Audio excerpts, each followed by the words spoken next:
There are shortcuts in real estate that most investors will never learn. They're not illegal, they're not unethical, but they are extremely powerful, and in many cases, almost nobody talks about them. In this video, I'm going to show you 8 real estate hacks that have the power to completely change your financial life. And while I haven't used every single one of these personally, I have used most of them. And I can tell you from firsthand experience, they work. Let's jump in. Number 1, house hacking. House hacking is the single best way to get started in real estate investing. It means buying a small multifamily property or even a single family with extra space, living in one part and renting out the rest. The rent from your tenants helps cover your mortgage, and in some cases, you can live for free or close to it. For example, let's say you buy a duplex for $300,000 using an FHA loan, which only requires 3.5% down. You live in one unit and rent out the other for $1,350 per month. Your mortgage payment is around $1,800. That means you're only paying $450 per month out of pocket to cover the financing cost of this property. Of course, you still have normal operating expenses like taxes, insurance, utilities, repairs, maintenance, capital expenditures, and vacancy, but the key benefits significantly outweigh the costs. You get into a property with a low down payment. You start building equity as your tenants help pay down your mortgage. You benefit from long-term appreciation. You get to use tax depreciation to reduce your taxable income. And maybe most importantly, you gain direct experience as a rental property owner. That experience is what builds the confidence and skills you'll need to grow into bigger and better deals down the road. Number 2, BRRRR. BRRRR stands for Buy, Rehab, Rent, Refinance, and Repeat. And it's one of the most powerful strategies in real estate investing. Here's how it works in a simple example. You buy a distressed rental property for $250,000 and invest $50,000 in renovations. You also increase the rents and find ways to reduce expenses.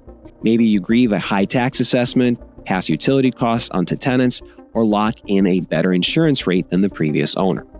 After the renovations and improvements, the property appraises for $400,000. You do a cash out refinance and pull out $300,000, which is enough to pay off your original purchase and renovation costs.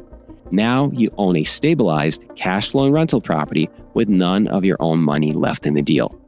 And you have the ability to recycle that money on the next deal and do it again and again. This is what I call the real estate infinite money glitch. But here's what you can do to make the BRRRR strategy work even better for you. 1, look to buy off-market.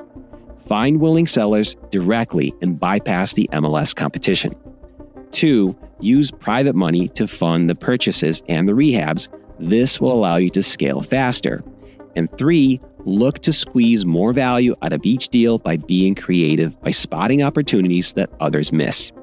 Think adding bedrooms, converting unused parts into living space, and creatively reducing costs or increasing equity. This strategy is how I built my rental portfolio of over 200 units in just a few years, and it's still one of my favorites.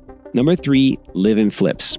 A live-in flip is where you buy a property as your primary residence, fix it up while living there, and then sell it tax-free. If you live in the home for at least 2 years, the IRS allows you to exclude up to $250,000 in capital gains if you're single, or $500,000 in capital gains if you're married and filing jointly. So if you buy a house for $220,000, improve it, and sell it 2 years later for $350,000, you could walk away with $130,000 in profit without paying a penny in capital gains taxes. This is a fantastic strategy for homeowners who want to build wealth while upgrading their living situation, and it's fully legal under the IRS's Section 121 exclusion. Number 4, seller financing. Seller financing is when the seller acts as the bank. Instead of getting a mortgage from a lender, you make a down payment and pay the seller directly over time. This can happen when a seller owns a property free and clear, or if the existing mortgage can be paid off with the cash you bring into the deal. Let's say a seller agrees to finance $270,000 on a $300,000 property at 5% interest for 20 years. You just bring $30,000 to the table, and now you own the property, no bank involved. Unlike a traditional lender, every term is negotiable. You can structure the payment schedule, down payment, balloon terms, and interest rate to meet your needs. That flexibility can open doors that bank financing would slam shut. If you want to learn more about this strategy, check out a dedicated video I posted on this topic a little while ago. I'll link it up in the description. Number 5, the FHA or VA loan assumptions. This one's a hidden gem. If a seller has an existing FHA or VA loan, you may be able to assume it, meaning you take over their mortgage and payments and keep their original interest rate. Let's say a seller locked in a 3.25% FHA loan in 2021 and still owes $270,000 today. Rather than getting your own loan at today's rates, you could assume that loan and save hundreds of dollars per month. Now, there are a few important qualifications with this. You must qualify under the original loan terms. You must plan to own or occupy the property. And for VA loans, you must also be a qualified veteran. But if you meet the criteria, this is a powerful way to borrow an interest rate from a time when rates were a lot lower than they are now. Number 6, real estate investing through a self-directed IRA or a solo 401k. Most people think their retirement accounts can only buy mutual funds and ETFs, but that's not true. With a self-directed IRA or solo 401k, you can invest in real estate using retirement funds and grow your portfolio tax-deferred or tax-free. Let's say you have $200,000 in a traditional IRA. You roll it into a self-directed IRA and use it to buy a rental property outright. The income and appreciation stay in the retirement account and grow tax-deferred. If you use a Roth solo 401k, the profits can grow tax-free. Now, if you don't have enough money to buy the property outright, you might still be able to use the retirement funds as a down payment with special loan products designed for real estate held in retirement accounts. But one important caveat, there are very specific rules and restrictions to this.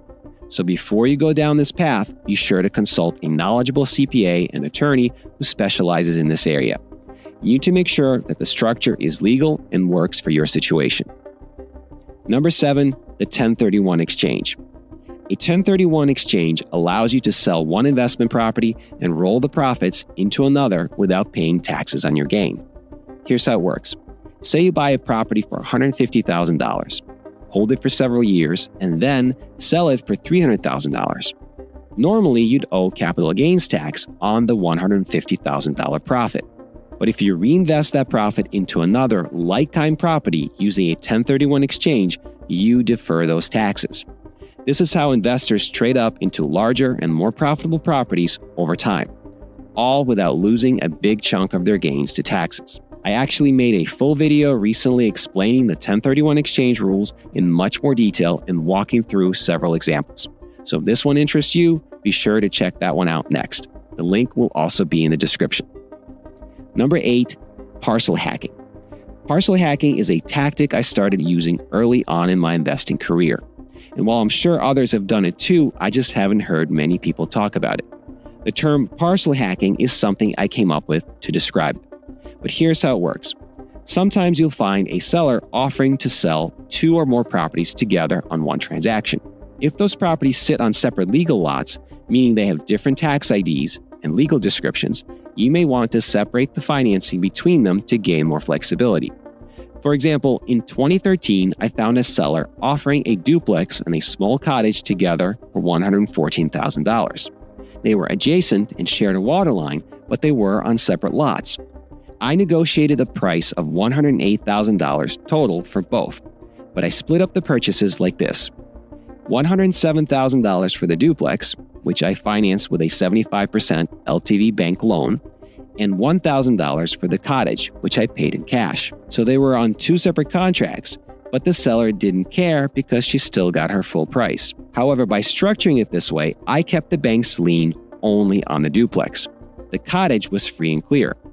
After purchase, I invested some more of my own money into renovating both properties. And later, I was able to do a cash-out refinance on the cottage and pull out $48,000, which reimbursed me for all of my out-of-pocket renovation costs on both properties. Had I not separated the purchases and the financing on the 2 properties, I would not have been able to do the cash-out refinance because the original bank lien would be encumbering both parcels.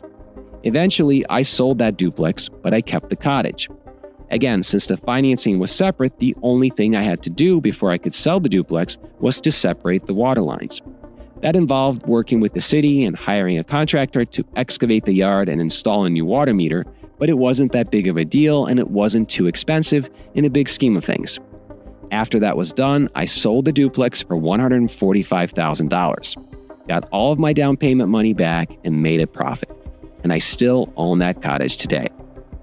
Parcel hacking is an awesome tactic you should definitely consider deploying if the right situation presents itself. Because when it does, it can create options which can make you tens of thousands or even hundreds of thousands of dollars more than you would otherwise make. The truth is, real estate isn't just about buying properties. It's about learning how to strategically use them to build wealth. The average investor knows maybe 1 or 2 of these hacks, but now you've got 8. So here's what I recommend. Pick just one of these that fits your situation right now and go deeper. Study it, use it, and build from it. And if you want more actionable content like this, subscribe to the channel and check out my free community called House Hack Mastery, where I dive even deeper into strategies like these to help you reach financial freedom even faster. The link will be in the description. Thanks for watching, and I'll see you in the next one.